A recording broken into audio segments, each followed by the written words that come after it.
drive for Amazon Flex, if you're planning to drive for Doordash, and all in between applications, I have some kind of thing that I want to talk about that happened to me when I was starting out to drive. And I think it's really important, and I've not actually seen people talk about this. And this is going to be the fears that we have when we're starting out to drive. And me personally, I'm going to talk about a couple of things that I really actually thought were really scary when I was starting out to drive, and they ended up being either the opposite side of the spectrum, or it actually confirmed my fears in some way. But for me, my expectations when I was starting out to drive, I was more fearful, especially for Uber. I was more fearful of the people that I was actually going to drive. I was like, who's going to be jumping into the car? What kind of conversations am I going to have with them? Are they going to be good people? Are they going to jump me? Are they going to be, doing whatever? That is what I was most afraid of, Total strangers in the car. That was my biggest fear.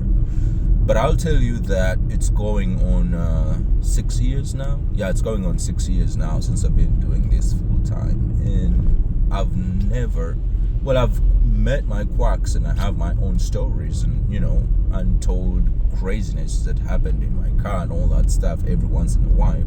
But I'll tell you, that is not a thing that should deter you from driving for Uber. It is not a thing that you should be most fearful of. And instead, a couple of things that people think are not supposed to be feared, or the things that we don't consider when we're starting out to drive, actually end up being the worst things that we should be worried about before we even hit the road. For example, you should be worried about your car.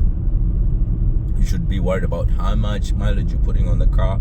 You should be worried about how you're going to keep your car clean. You should be worried about dashboard cameras if you don't have any. Routine mechanical work that you're doing on the car, because you literally have to keep a good running car at all times. I never expected in a million times that I would have the back seats of the car edging out, faster than the front seats. Because everybody, when you're driving your car, we know you're going to use the front seats more than you use the back seats. That's what my cars used to look like before I started driving for Uber. But now that I drive for Uber, you quickly and swiftly realize that the back seats are going to be edging out faster than the front seats that you actually sit in while you drive, because every single person brings in their own whatever, and it edges out the seats real quick, and the car gets dirty in a heartbeat. The other thing for me personally that I never actually even considered, even though I knew it was a problem of mine, is the perfumes and smells that people have. Now, we're not talking about body odors and all that stuff, but we're talking about just the perfumes that people are trying to smell good and stuff. The freshness that people have on them. When you pick up people in the evening and they're coming from coffee shops and stuff, food, all that stuff actually stays in your car. And for me, I always make jokes that I have the biggest nose in the world. I always smell all those. There is nothing like somebody who's been, smoking weed going into your car, and then they get out, and then you have some other person come in, and you can actually smell it. Now, talking about that, when I drove, especially during the pandemic, I drove for Uber Eats and Doordash for almost a year and a half, 2 years straight without driving passengers. But my car smelled like food in and out. Like it felt like at one point I was driving a huge hamburger on the road.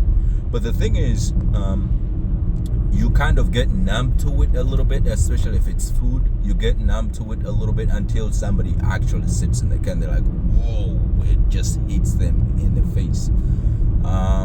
So there's a lot of things that we're not worried about, or we don't actually even think about when we're starting out to do this thing. But then again, all of a sudden you do realize that these were actually things you were supposed to think about before you start driving. So that's my advice to the people who are starting out. There's a couple of little things that you may not think are actually important, but when you start driving, you're going to realize how much they either drive you crazy or how important they are.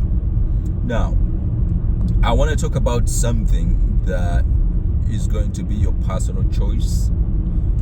I personally, when I'm driving for Uber, I consider myself like the pilot.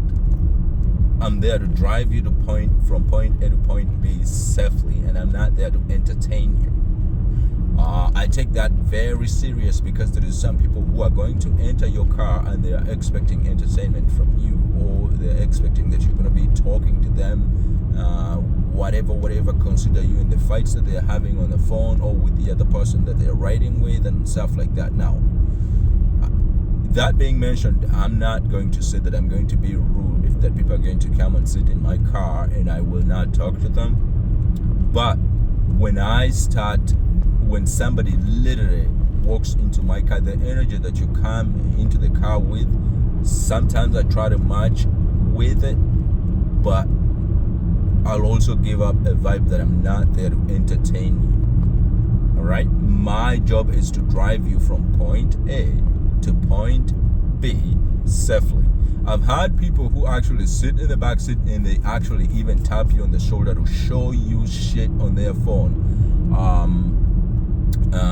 Show you pictures of what they took when they went to what vacation on their phone and stuff like that. Now, that's actually distracted driving. So that's where I draw the line, and I'm like, okay, I gotta pay attention here to this. And I bring it up in not a rude way, but I also have to be as direct as possible in order for actually people to understand what you're talking about.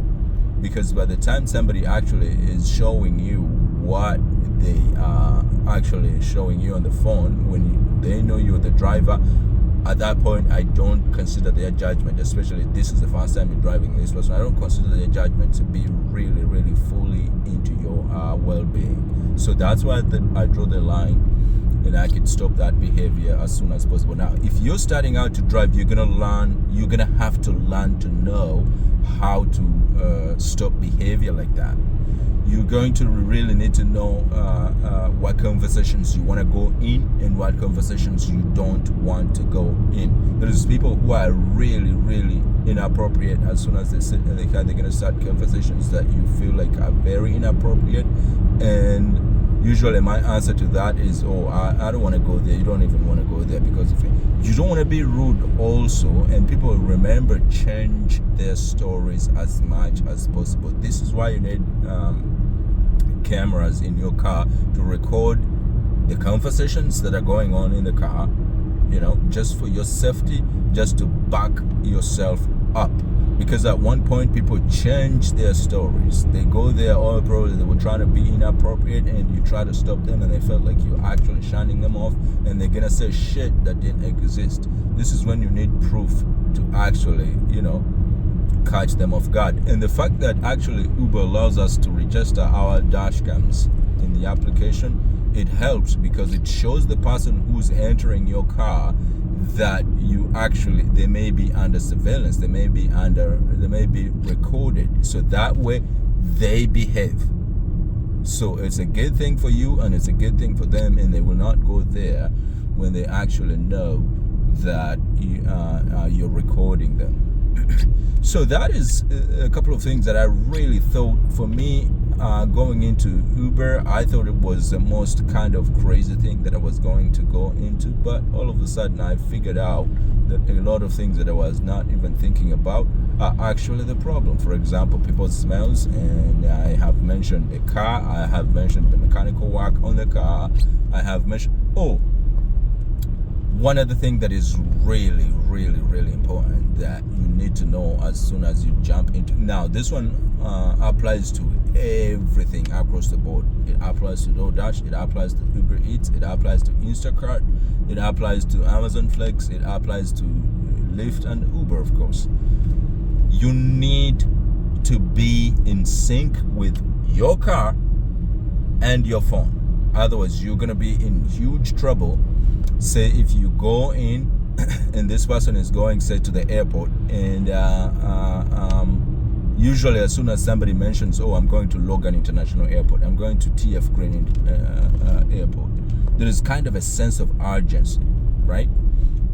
But if you're not in sync with your car, this is when you're going to start making mistakes. Especially if you're a new driver, believe it or not, even if you've been a driver for 10 years, but you've not been doing this gig, you're going to be a little bit nervous at first, especially for the first, say, 2-3 months. You're going to be nervous. And what is going to go ahead and happen is you're not in sync with your car. You don't know where to touch, and especially with these new cars that have, say, Android Auto, CarPlay, whatever.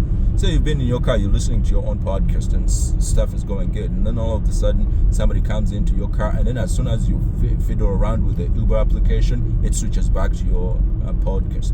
You don't want people to hear this. You could start fidgeting around, and all the message that is communicating to the person that you're driving is this person is not confident enough. And now what happens is you actually catch up with it. You catch yourself in this, and then you're going to be disoriented on the whole ride. 1 hour ride, 35 minutes ride, you're going to be very disoriented. So I strongly suggest that you take some time to actually figure out. There is a lot of things. We think we know our cars or our phones or whatever until you actually try to figure out something under pressure. Is when you're going to realize, oh, when I'm actually backing up, it's not like this or it's not like that. So you have to make sure that all these are into sync.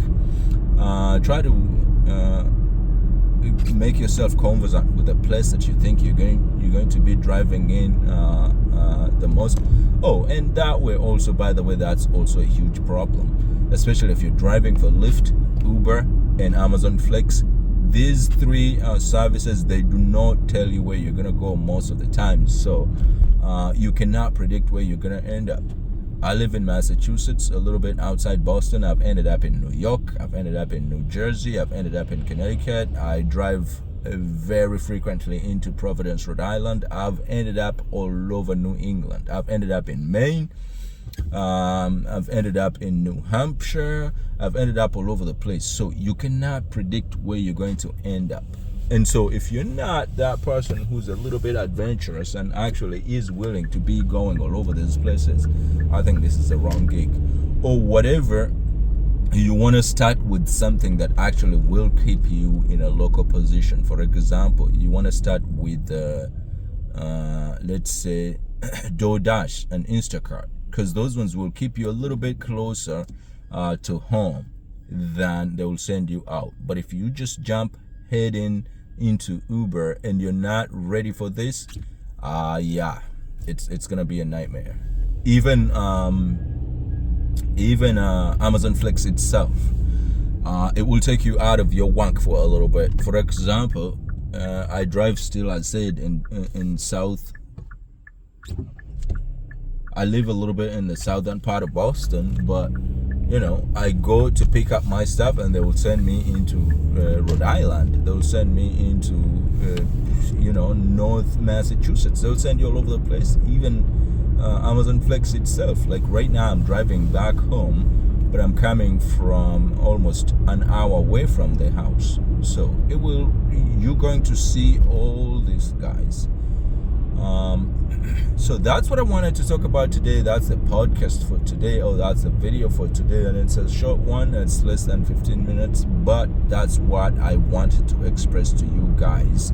And this new thing of where I show you a little bit of the road, I hope it actually works. Let me know what you think about it in the comment section below, and please continue the conversations.